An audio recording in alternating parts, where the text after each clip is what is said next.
장모님 연세에 아프신 게 하루 이틀 일도 아니고 당신이 유난 떠는 거야. 난 오늘 중요한 약속 있어.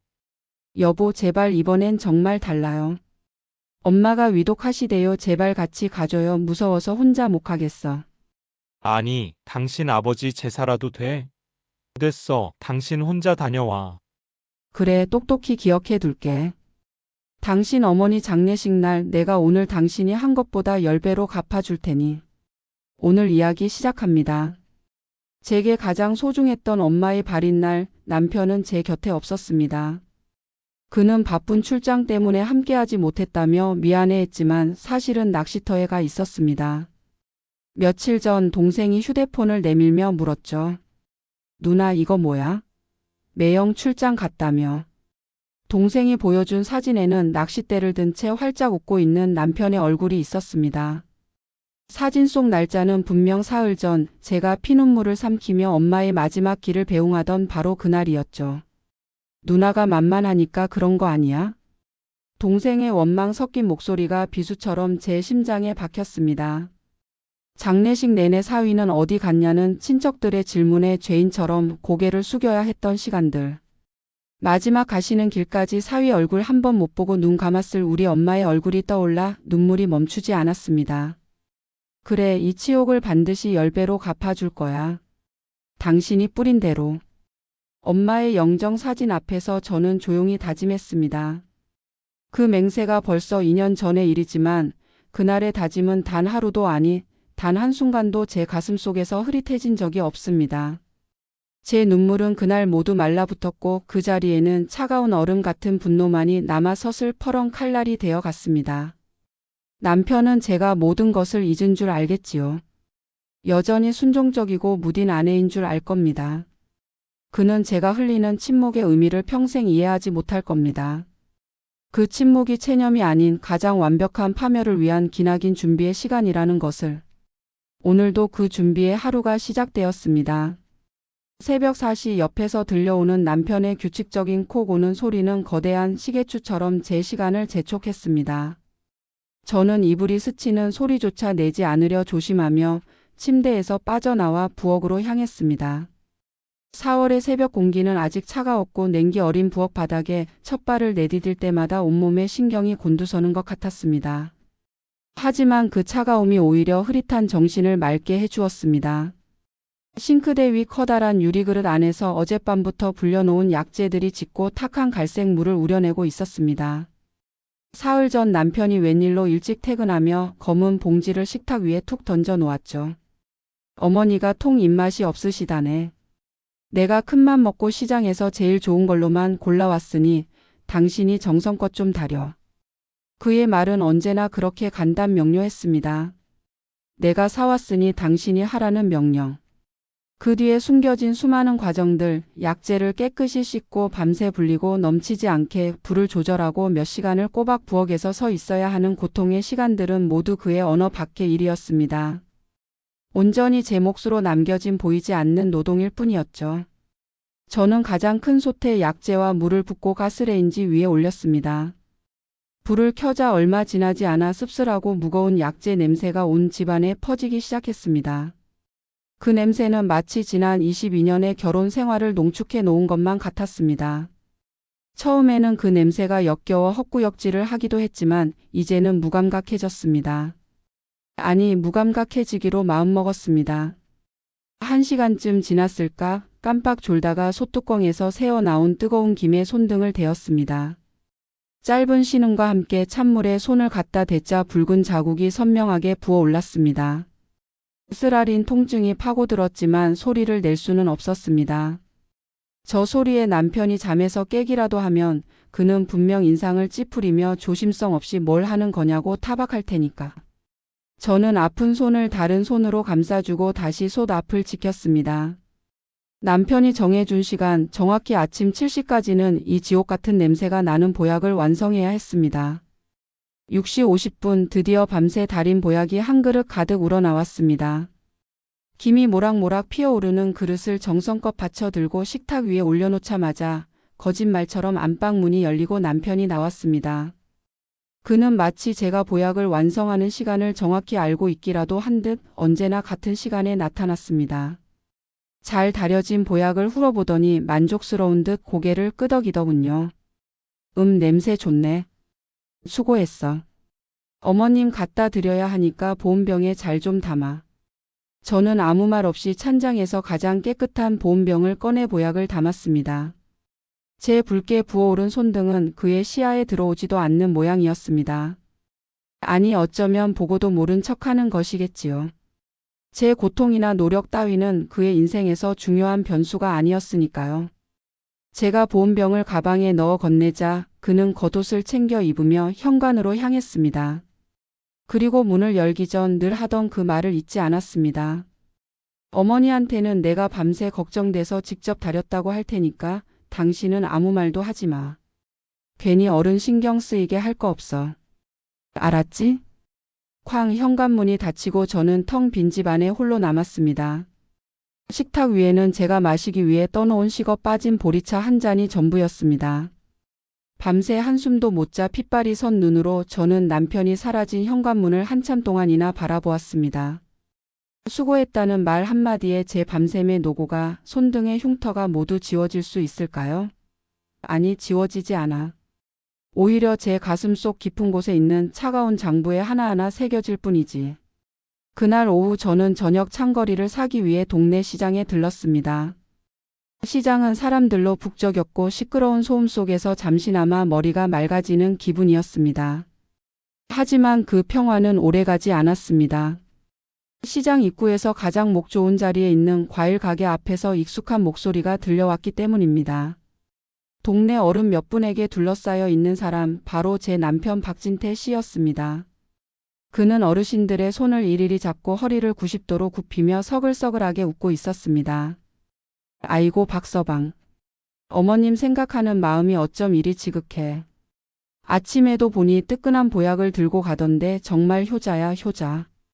평소 저를 볼 때마다 며느리 도리를 운운하시던 김씨 할머니의 칭찬에 남편은 기다렸다는 듯이 손사래를 치며 겸손한 척 웃었습니다. 아닙니다 어르신. 자식된 도리를 다할 뿐인데요. 다 저희 어머니 복이죠. 제가 더 잘해야지요. 그러면서 슬쩍 마치 제가 근처에 있다는 것을 알고 있기라도 한 것처럼 목소리를 높였습니다. 사실 저희 집사람이 아직 뭘 잘 몰라서요. 제가 옆에서 챙겨주지 않으면 깜빡할 때도 많고 시어머니 모시는 게 아직은 서툴러도 어르신들께서 예쁘게 봐주셔야 합니다. 제가 더 신경 쓰고 챙기겠습니다. 그 순간 제 손에 들려 있던 장바구니가 바닥으로 떨어질 뻔한 것을 간신히 부여잡았습니다. 심장이 쿵 하고 내려앉는 기분이었습니다. 주변 어른들은 에고 이런 사위가 어디 있냐, 속도 깊다, 아내를 저렇게 감싸주다니, 요즘 세상에 보기 드문 남자야라며 칭찬을 쏟아냈습니다. 저는 야채 가게 그늘에 숨어 그 모든 광경을 지켜보았습니다.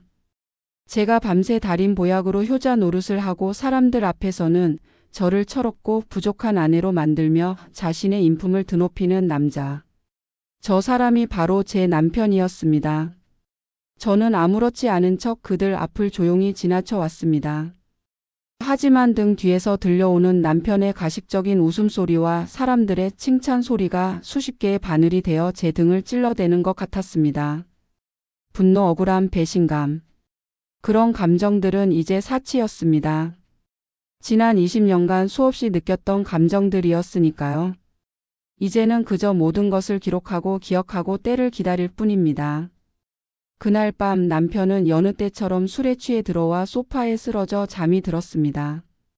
저는 남편이 깊이 잠든 것을 확인하고서야 안방 장롱 가장 깊숙한 곳 낡은 이불 더미 밑에 숨겨둔 상자를 꺼냈습니다.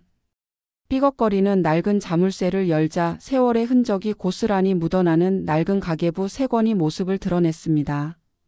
22년의 제 결혼 생활이, 제 눈물이, 제 한숨이 모두 담겨 있는 저의 역사책이었죠. 저는 가장 최근의 가계부를 펼쳤습니다. 삐뚤한 글씨와 여기저기 번진 눈물 자국 위로 반듯하게 정리된 지출 내역들이 보였습니다.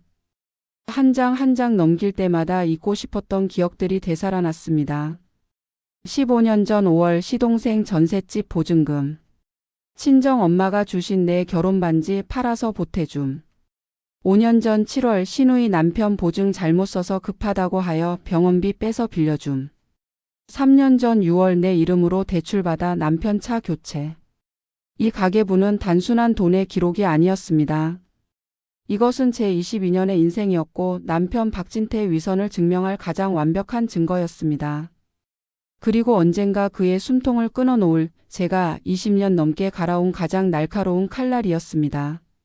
저는 오늘 날짜를 찾아 펜을 들었습니다. 잉크가 번지지 않도록 숨을 참고 한자 한자 적어 내려갔습니다. 4월 15일 심호 보양식 약제비 17만 3천 원. 거기까지 쓰고 저는 잠시 멈췄습니다. 그리고 그 옆에 붉은색 펜으로 한 줄을 더 추가했습니다. 남편의 효도와 그의 체면 명예 유지를 위한 비용. 오늘 시장 앞에서 나를 깎아내린 언어폭력의 대가. 가계부를 조심스럽게 덮어 다시 상자에 넣고 자물쇠를 채웠습니다. 창밖은 여전히 칠흑 같은 어둠에 잠겨 있었지만 제 눈은 그 어느 때보다 선명하게 빛나고 있었습니다. 친정 엄마의 발인 날 낚싯대를 들고 웃던 당신의 그 얼굴. 그래, 마음껏 웃어도. 당신이 지금 누리고 있는 그 모든 것들이 사실은 누구의 피와 눈물 위에 세워진 신기루인지 곧 알게 될 테니까. 당신이 가장 빛나는 순간, 당신이 가장 많은 사람들에게 존경받는 바로 그 자리에서 내가 당신의 모든 것을 무너뜨려 줄 거야. 저는 조용히 자리로 돌아와 누웠습니다. 거실에서 들려오는 남편의 코 고는 소리가 마치 거대한 건물이 무너지기 전에 불길한 울림처럼 들려왔습니다. 복수의 서막은 이미 오래전에 시작되었습니다. 이제 그 끝을 향해 한 걸음 더 나아갈 뿐입니다. 무심코 고개를 들어 벽에 걸린 달력을 보았습니다. 오늘 날짜 위로 동그라미가 쳐진 날짜가 눈에 들어왔습니다. 엄마 기일. 벌써 2년이라는 세월이 흘렀지만 그날의 기억은 바로 어제 일처럼 모든 것이 선명합니다. 제 가슴 속 복수의 칼날이 처음으로 나를 세우게 된 바로 그날, 모든 것이 시작된 그날의 기억이. 그날도 평범한 오후였습니다. 찌개를 끓이고 저녁을 준비하는데 벼랑간 전화벨이 요란하게 울렸습니다. 화면에 뜬 남동생이라는 이름에 심장이 덜컥 내려앉았습니다. 이 시간에 동생이 전화를 할 리가 없었습니다. 무슨 일이 있는 게 분명했습니다. 왜 그래? 무슨 일이야? 수화기 너머로 들려오는 동생의 목소리는 다급하게 떨리고 있었습니다. 누나, 엄마가 이상하다. 숨을 잘 못 쉬셔. 의사가 마음의 준비를 해야 할 것 같대. 빨리 와봐야겠다. 순간 세상의 모든 소리가 멎는 것 같았습니다. 손에 들고 있던 펜이 바닥으로 떨어져 대구르르 굴러가는 소리만이 아득하게 들려왔습니다. 마음의 준비라니. 며칠 전까지만 해도 영상통화로 제게 웃어 보이시던 엄마였습니다. 믿을 수가 없었습니다. 저는 거의 울부짖듯 거실에서 TV를 보고 있는 남편에게 달려갔습니다. 여보, 빨리요. 엄마가 위독하시대요. 빨리 병원으로 가봐야겠어요. 남편은 소파에 비스듬히 누운 채 화면에서 눈을 떼지도 않고 건성으로 대꾸했습니다. 호들갑은 어제 병문안 다녀왔다며. 그때도 괜찮으셨다며. 그의 무심한 말투에 피가 거꾸로 솟는 것 같았습니다. 저는 애원했습니다. 제발 이번만은 제 편이 되어주기를, 제 손을 잡아주기를. 아니야, 이번엔 정말이래요. 동생 목소리가 정상이 아니었어. 제발 같이 가줘요. 무서워서 혼자는 못 가겠어. 그제야 남편은 귀찮다는 듯 고개를 돌려 저를 쳐다봤습니다. 그의 눈에는 그 어떤 걱정이나 연민도 담겨 있지 않았습니다. 오직 자신의 평온을 깨뜨린 것에 대한 짜증만이 가득했습니다. 그리고 그는 제 인생에서 평생 잊을 수 없는 말을 뱉었습니다. 당신 아버지 제사라도 돼? 장모님 연세에 아프신 게 하루 이틀 일도 아니고. 당신이 유난 떠는 거야.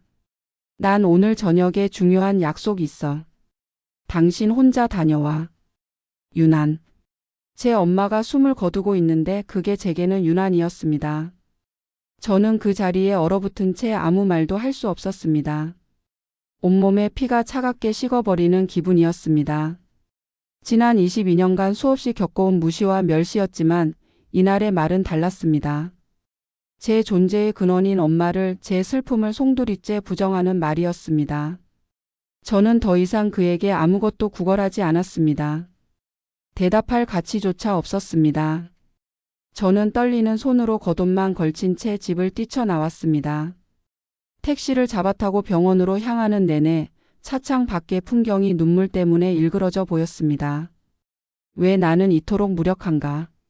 왜 내 가장 소중한 사람이 모욕당하는 순간에 나는 아무것도 할 수 없는가? 병원에 도착했을 때 중환자실 앞 복도에는 남동생 내외가 망연자실한 표정으로 앉아 있었습니다. 저를 본 동생이 벌떡 일어나 제 팔을 붙잡았습니다. 누나, 엄마가 누나만 기다렸어. 유리창 너머로 보이는 엄마의 모습은 제가 알던 엄마가 아니었습니다. 앙상하게 마른 몸에 온갖 기계 장치를 주렁주렁 매달고 간신히 색색거리는 숨을 내쉬고 있었습니다. 의사의 허락을 받아 중환자실로 들어갔을 때 엄마는 기적처럼 눈을 떴습니다. 초점 없는 눈동자가 저를 한참이나 바라보더니 메마른 입술을 겨우 움직였습니다. 정수가 박서방은? 그 한마디에 제 세상이 무너져 내렸습니다. 마지막 순간까지 엄마는 당신의 딸이 혼자가 아님을 확인하고 싶었던 겁니다. 사위에게 사랑받고 든든하게 기댈 곳이 있다는 것을 보고 싶었던 겁니다. 저는 차마 진실을 말할 수 없었습니다. 당신의 사위는 지금 TV를 보며 내 슬픔을 유난이라 치부하고 있다고. 차마 그 말을 할 수가 없었습니다. 응, 엄마. 지금 오고 있어. 급한 일만 처리하고 바로 온다고 했어. 거의 다 왔을 거야. 거짓말을 하는 제 목소리가 처참하게 갈라져 나왔습니다. 제 말을 들은 엄마는 희미하게 웃는 듯 했습니다. 그리고는 제 손을 잡으려 힘겹게 손을 뻗었습니다. 엄마의 손은 종이처럼 가볍고 차가웠습니다. 그 손을 붙잡는 순간 엄마는 제게 무언가 더 말을 하려는 듯 입을 달싹이다가 그만 조용히 눈을 감았습니다. 심장 박동기가 내는 길고 단조로운 기계음이 엄마의 마지막을 알리고 있었습니다. 동생의 처절한 울음소리가 중환자실을 채웠고 저는 엄마의 손을 붙잡은 채 그 자리에 주저앉고 말았습니다. 눈물이 나오지 않았습니다. 너무 큰 슬픔 앞에서는 눈물조차 길을 잇는다는 것을 그때 처음 알았습니다. 머릿속이 텅 비어버린 듯 아무 생각도 할 수 없었습니다. 그렇게 얼마나 시간이 흘렀을까? 정신을 차리고 장례식장이며 부고 연락이며 동생과 함께 정신없이 일들을 처리하기 시작했습니다. 경황이 없는 와중에도 저는 남편에게 전화를 걸었습니다. 받지 않았습니다. 또 걸었습니다. 엄마가 돌아가셨다고 메시지를 남겨도 여전히 받지 않았습니다. 혹시나 하는 마음에 문자라도 남겼을까? 휴대폰을 확인하는 순간 저는 숨을 멈췄습니다. 한 통의 문자가 와 있었습니다. 발신인은 남편이었습니다. 급한 지방 출장이 잡혀서 지금 내려가야 해. 장례 잘 치러드리고 돈 필요하면 연락하고. 순간 온몸에 힘이 빠져나가며 휴대폰을 바닥에 떨어뜨릴 뻔했습니다. 급한 지방 출장. 잘 치러라. 돈 필요하면 연락하고. 그 차가운 16글자 안에는 아내에 대한 미안함도 장모님의 죽음에 대한 애도도 없었습니다. 오직 자신의 부재를 정당화하는 변명과 모든 것을 돈으로 해결하려는 오만함만이 가득했습니다. 저는 그 자리에 서서 한참을 움직일 수 없었습니다. 슬픔에 잠겨 있던 제 가슴 속에서 다른 무언가가 꿈틀거리기 시작했습니다. 그건 분노였습니다. 엄마를 잃은 슬픔보다 더 크고 더 차갑고 더 단단한 분노였습니다. 결국 장례식 내내 제 옆 상주 자리는 텅 비어 있었습니다. 친척들이 하나둘 도착하고 조문객들이 찾아올 때마다 저는 똑같은 질문을 수백 번도 더 들어야 했습니다. 그런데 박서방은 어디 갔나? 사위가 안 보이네. 무슨 일 있어? 그때마다 저는 입술을 깨물며 미리 준비해둔 거짓말을 반복해야 했습니다. 네, 갑자기 급한 지방 출장이 생겨서요. 정말 중요한 일이라 어쩔 수 없이 갔습니다. 죄송합니다. 저는 죄인이었습니다. 엄마를 외롭게 보내드린 죄인. 남편 하나 제대로 건사하지 못해 친정 식구들 앞에서 고개도 들지 못하는 죄인. 조문객들은 안타까운 눈빛으로 저를 바라보았지만 그 눈빛 속에 섞인 미묘한 동정과 멸시를 저는 느낄 수 있었습니다. 특히 친정 형제들의 싸늘한 시선은 제 가슴에 깊은 상처를 남겼습니다. 밤이 깊어 조문객들의 발길이 뜸해진 텅 빈 장례식장. 저는 국화꽃에 둘러싸인 엄마의 영정 사진 앞에 홀로 섰습니다. 사진 속 엄마는 환하게 웃고 계셨습니다. 그 미소를 보자 참았던 눈물이 비로소 터져 나왔습니다. 엄마 미안해. 내가 미안해 엄마. 죄송해요. 마지막 가시는 길까지 이렇게 초라하게 만들어드려서 당신 사위는 오지 않았어요. 그는 내 슬픔이 유난이라고 했어요. 이 모든 게 다 내가 못나서 그런가 봐. 내가 더 강하지 못해서, 내가 더 악착같지 못해서. 저는 영정 사진을 부여잡고 한참을 아이처럼 울었습니다. 눈물이 흐르고 흘러 더 이상 나올 눈물조차 없을 때쯤 저는 천천히 고개를 들었습니다. 텅 빈 옆자리, 남편이 있어야 할 그 자리를 저는 오랫동안, 아주 오랫동안 바라보았습니다. 그리고 제 안에서 무언가 단단하게 굳어지는 것을 느꼈습니다. 슬픔과 죄책감, 수치심이 뒤섞여 만들어진 강철보다도 차갑고 단단한 결심이었습니다.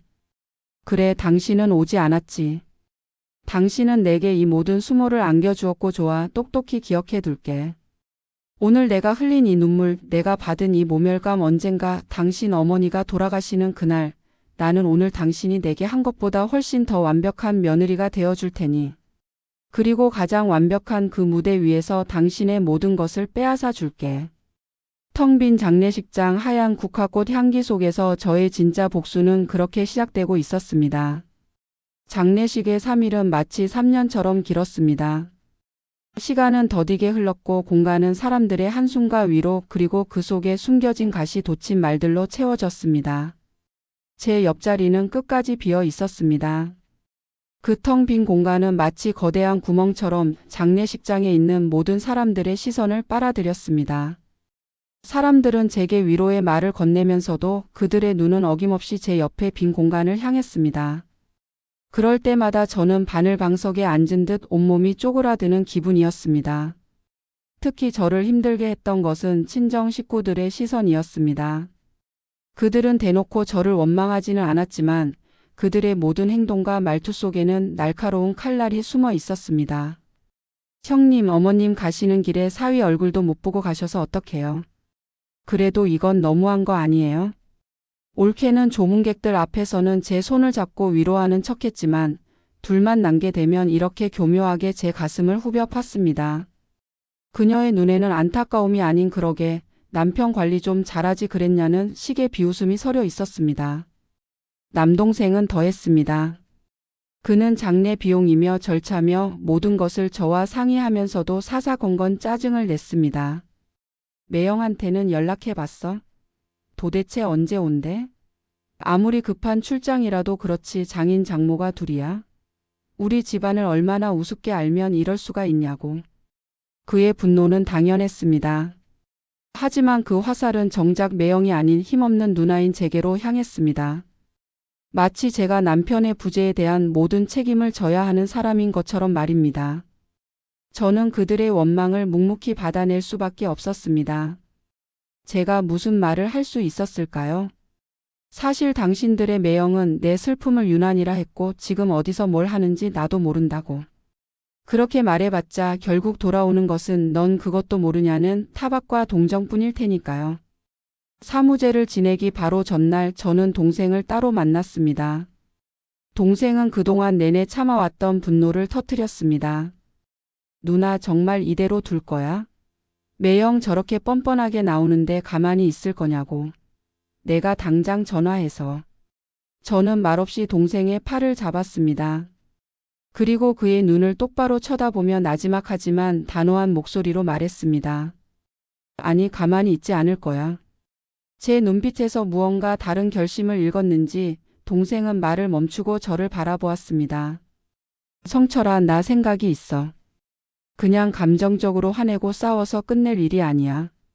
지난 20년 세월을 그리고 돌아가신 우리 엄마의 억울함을 그렇게 쉽게 끝낼 수는 없어. 그러니 너는 아무것도 하지 마. 매형 앞에서도 절대 티내지 말고 나한테 사진 보여준 일도 모르는 척해. 그냥 날 믿고 내가 신호를 줄 때까지 조용히 지켜봐줘. 부탁이다. 제 목소리에는 눈물이 섞여 있지 않았습니다. 대신 얼음장처럼 차갑고 단단한 무언가가 담겨 있었습니다. 동생은 그런 저를 한참 동안 바라보더니 이내 무겁게 고개를 끄덕였습니다. 그리고 다음 날 동생은 내내 속에 화를 누르며 입을 꾹 다물고 있었습니다. 자신의 분노를 억누른 채 저의 연극에 동참해주고 있었던 것이죠. 그리고 남편은 제 예상대로 세상에서 가장 슬픔에 잠긴 사위의 얼굴을 하고 나타났습니다. 친척 어른들에게 일일이 술을 따라주며 제가 죄인입니다. 장모님 가시는 길을 지켜드리지 못해서 면목이 없습니다. 라며 고개를 숙였습니다. 저는 그 가증스러운 연극을 말없이 지켜보았습니다. 이미 동생이 보여준 사진 속에서 낚싯대를 들고 환하게 웃던 그의 얼굴이 지금 눈앞에서 슬픔을 연기하는 얼굴 위로 겹쳐 보였습니다. 속에서 역겨운 것이 치밀어 올랐지만 저는 표정을 바꾸지 않았습니다. 오히려 더 슬픈 표정을 지어 보였습니다. 맘껏 연기해도 당신의 그 거짓 눈물이 마르기도 전에 내가 진짜 피눈물을 흘리게 해줄 테니. 사무제를 마치고 집으로 돌아오는 길 차 안에서 남편의 휴대폰이 울렸습니다. 그는 운전을 하던 중이라 스피커폰으로 전화를 받았습니다. 허나 왜? 수화기 너머로 들려온 것은 남편의 친구 목소리였습니다. 제 심장이 차갑게 내려앉았습니다. 올 것이 왔구나. 야, 박진태. 너 괜찮냐? 상중이라 힘들 텐데. 괜찮아, 이제 다 끝났어. 다행이네. 야, 근데 너 저번에 잡은 거 그거 진짜 대박이었어. 사진 봤지? 애들이 전부 내 이야기만 한다. 어떻게 그런 놈을 낚았냐고. 손맛 죽였겠다, 임마. 제 예상대로였습니다. 저는 고개를 돌려 창밖을 보는 척하며 입꼬리가 저절로 올라가려는 것을 간신히 참았습니다. 남편이 당황한 듯 다급하게 말했습니다. 그건 나중에 이야기하고. 나 지금 운전 중이니까 이만 끊는다. 하지만 친구는 아랑곳하지 않고 신이 나서 떠들어댔습니다. 에이, 왜 그래? 야, 우리 다음 주에 또 가기로 했다. 그때도 자리 비워놔라. 이번에는 내 기록 한번 깨보자. 남편이 거의 소리를 지르듯이 전화를 끊었습니다. 야, 끊어. 뚝. 차 안에는 무거운 침묵만이 흘렀습니다. 저는 천천히 고개를 돌려 남편을 바라보았습니다. 그의 얼굴은 하얗게 질려 있었고 핸들을 잡은 손이 미세하게 떨리고 있었습니다. 그는 애써 태연한 척 앞만 보며 말했습니다. 오래전 이야기야. 친구 놈이 괜히 지금 꺼내는 거니 신경 쓰지 마. 오래전 이야기. 저는 아무 말도 하지 않았습니다. 그저 속으로 비웃었습니다. 오래전? 내 어머니가 돌아가신 바로 그날의 일이 당신에게는 그렇게 오래전 일이구나. 그날 밤 저는 잠을 이룰 수가 없었습니다. 남편은 제 눈치를 살피다 이내 피곤하다며 먼저 잠이 들었습니다. 그의 코 고는 소리가 방안을 가득 채웠을 때 저는 조용히 자리에서 일어났습니다. 그리고 제 결혼 생활의 모든 비밀이 담긴 상자를 열었습니다. 가계부와 함께 저는 다른 서류 뭉치들을 꺼내 들었습니다. 남편은 모르는 오직 저만이 알고 있는 저의 진짜 재산 목록들. 친정 아버지가 돌아가시며 제게만 남겨주신 작은 상가의 등기부등본. 남편 몰래 20년간 부어온 제 이름의 적금 통장들. 그리고 이 집의 실질적인 소유권이 저에게 있음을 증명하는 재산 소유권 확인 각서. 저는 그 서류들을 하나하나 다시 한번 확인했습니다. 그리고 마지막으로 제 휴대폰을 들었습니다. 갤러리에 저장된 사진 한 장을 열었습니다. 동생이 제게 보내주었던 바로 그 사진. 화면을 가득 채운 사진 속에서 남편은 커다란 물고기를 들고 세상에서 가장 행복한 사람처럼 환하게 웃고 있었습니다. 오늘 낮에 들었던 그의 목소리, 친구의 목소리가 다시 귓가에 맴돌았어. 그는 자신의 거짓말이 완벽하다고 믿었겠지만 세상에 완벽한 거짓말은 없는 법입니다. 저는 휴대폰 화면 속 남편의 웃는 얼굴을 가만히 들여다보았습니다. 그리고 나지막이 하지만 얼음보다도 차가운 목소리로 속삭였습니다. 그래, 당신은 월척을 낚았구나. 아주 큰 물고기를 낚았어. 하지만 이제 내가 당신을 낚을 차례야. 당신 인생이라는 배를 통째로 침몰시켜줄 아주 거대한 그물을 던져줄게. 저는 모든 서류와 통장 그리고 남편의 사진이 담긴 휴대폰을 가슴에 품었습니다. 오늘 들었던 통화 내용은 제 복수의 명분을 더욱 단단하게 만들어 주었습니다. 이제 더 이상 망설일 이유가 없었습니다. 더 이상 기다릴 필요도 없었습니다. 복수의 칼은 이미 충분히 날카롭게 갈아졌습니다. 이제 남은 것은 그 칼을 휘두를 가장 완벽한 날을 정하는 것뿐이었습니다. 저는 창밖을 바라보았습니다. 칠흑 같은 어둠 저편으로 희미하게 동이 트고 있었습니다. 새로운 날이 오고 있었습니다. 그것은 저의 새로운 인생, 복수의 설계자로서의 첫날이 될 것이었습니다. 그날 이후 제게 세상의 밤과 낮은 그 의미를 완전히 달리했습니다. 낮은 남편의 위선적인 연극에 장단을 맞춰주는 관객의 시간이었고, 밤은 그 연극의 무대를 통째로 무너뜨릴 계획을 세우는 연출가의 시간이었습니다. 남편의 웃음소리가 거실을 채울수록 제 마음속 어둠은 더욱 깊고 단단해졌습니다. 그는 몰랐습니다. 자신의 발밑이 꺼져가고 있다는 사실을. 복수를 결심한 다음 날 저는 제 인생 처음으로 나 자신을 위한 돈을 썼습니다. 남편 몰래 20년간 붓고 있던 친정엄마가 비상금으로 쓰라며 쥐어주셨던 돈으로 만든 제 이름의 적금 통장. 그 통장을 해지했습니다. 은행 창구 직원의 의아한 시선에도 저는 아랑곳하지 않았습니다. 이 돈은 더 이상 푼돈을 아끼고 미래를 걱정하는 아내의 돈이 아니었습니다. 이것은 전쟁을 치르기 위한 군자금이었습니다.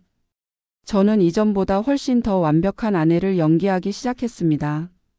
남편에게 더 자주 웃어주었고 그가 좋아하는 반찬을 만들어 주었으며 그의 말에 귀를 기울이는 척했습니다. 제 연기가 완벽했는지 남편은 의심의 그림자를 완전히 거둔 듯 했습니다. 그는 종종 제 어깨를 두드리며 말했습니다. 그래, 역시 당신밖에 없어. 장모님 일은 안타깝지만 이제 훌훌 털고 우리 잘 살아야지, 안 그래? 저는 그럴 때마다 희미하게 웃으며 고개를 끄덕였습니다. 우리 잘 살자고요? 아니요. 이제 우리라는 말은 없습니다. 오직 저의 인생만이 남았을 뿐입니다. 그렇게 위태로운 평화가 흐르던 어느 날 기다리던 기회가 찾아왔습니다.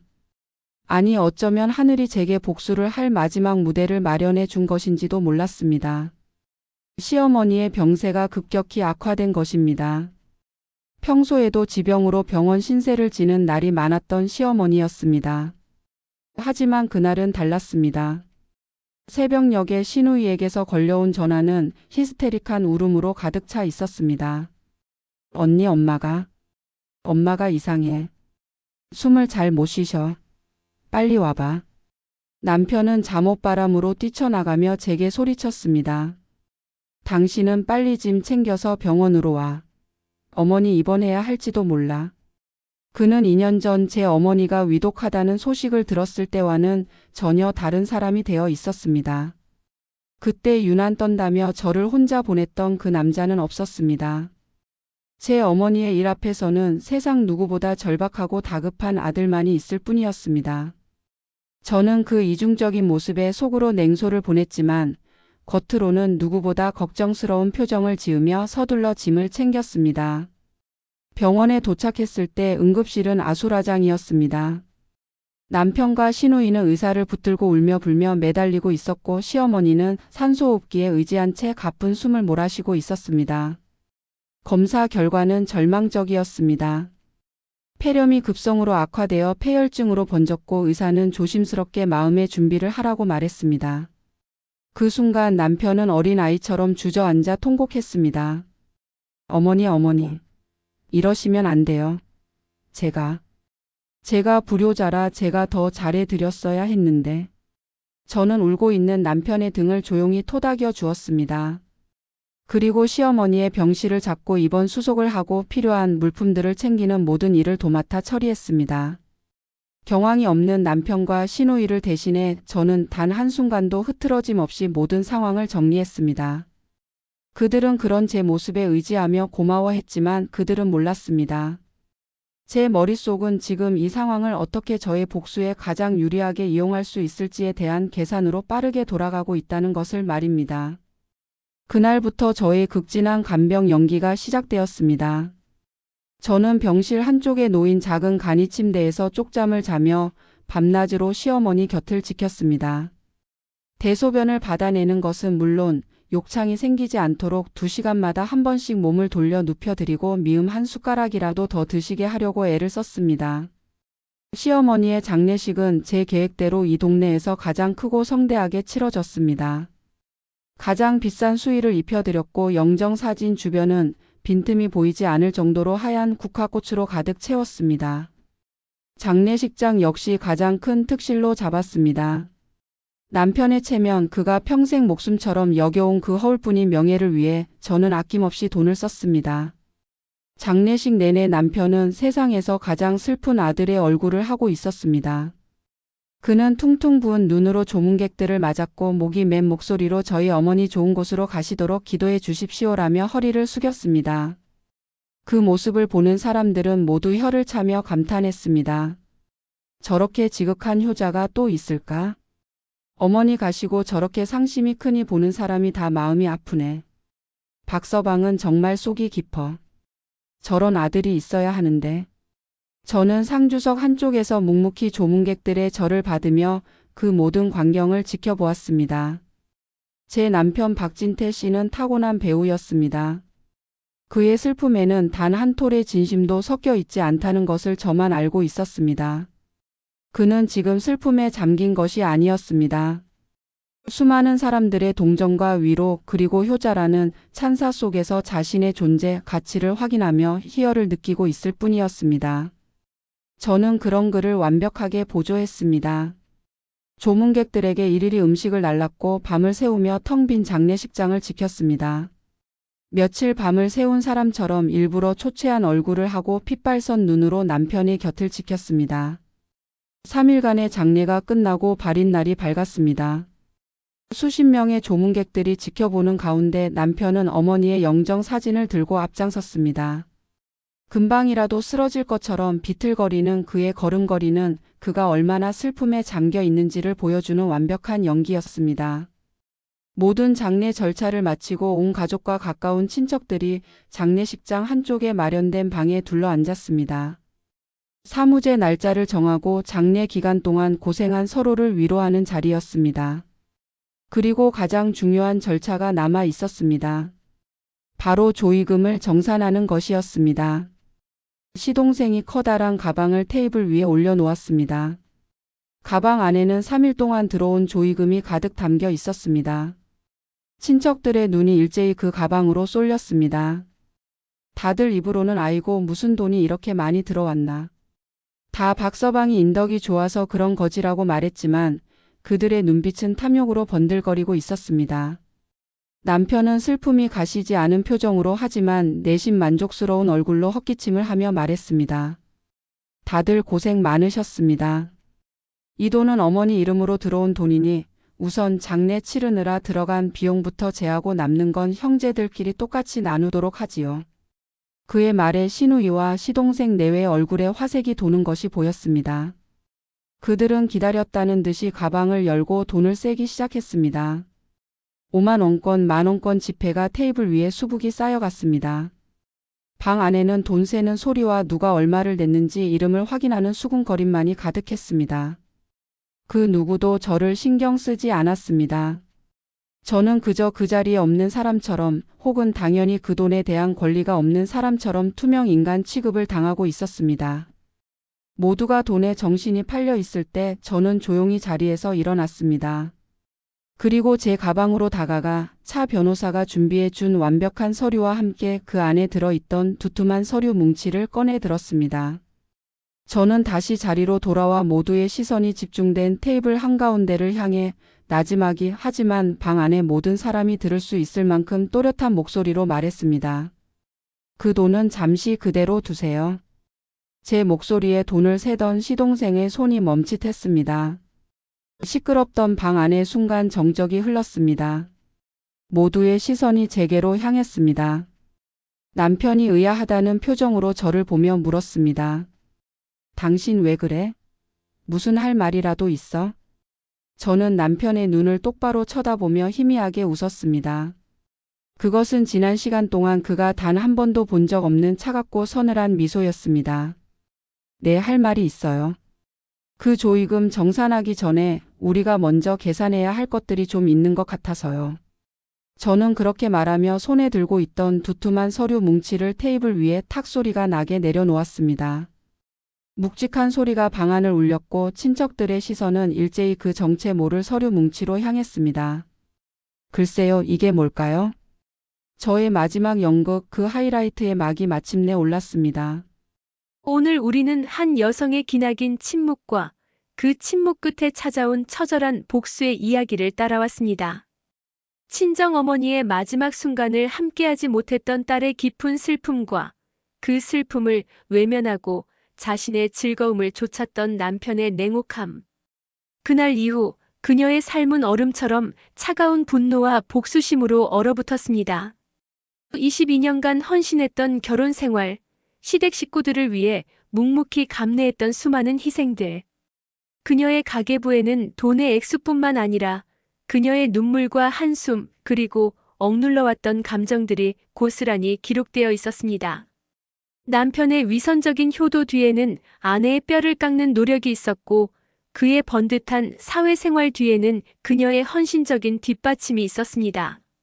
하지만 그는 그녀의 가치를 알아주지 못했고 심지어 그녀의 가장 큰 슬픔마저 하찮게 여기며 모욕했습니다. 어머니의 장례식장에서 홀로 남겨진 그녀는 사무치는 슬픔 속에서 냉정한 복수를 다짐했습니다. 슬픔은 분노로, 분노는 차가운 계획으로 바뀌어 갔습니다. 그녀는 섣불리 감정을 드러내지 않았습니다.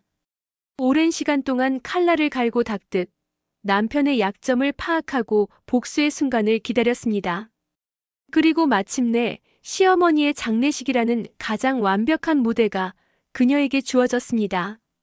남편이 세상에서 가장 슬픈 아들을 연기하며 사람들의 동정과 칭찬을 받는 바로 그 순간, 그녀는 22년간 숨겨왔던 진실을 낱낱이 폭로했습니다. 가계부에 기록된 시댁 식구들의 부당한 요구, 남편의 무능과 거짓, 그리고 결정적으로 친정어머니의 마지막을 외면했던 그의 잔인함까지. 그녀가 준비해온 증거들은 너무나도 완벽했고 남편이 쌓아올린 위선의 탑은 한순간에 무너져 내렸습니다. 그녀의 복수는 단순히 재산을 되찾는 것에 그치지 않았습니다.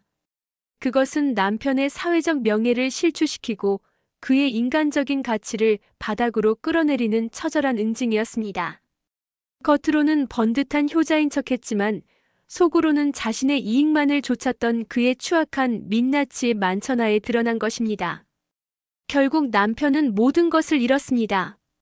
아내의 사랑은 분노로 바뀌었고 쌓아올린 명예는 한순간에 물거품처럼 사라졌습니다. 그의 곁에는 아무도 남지 않았습니다.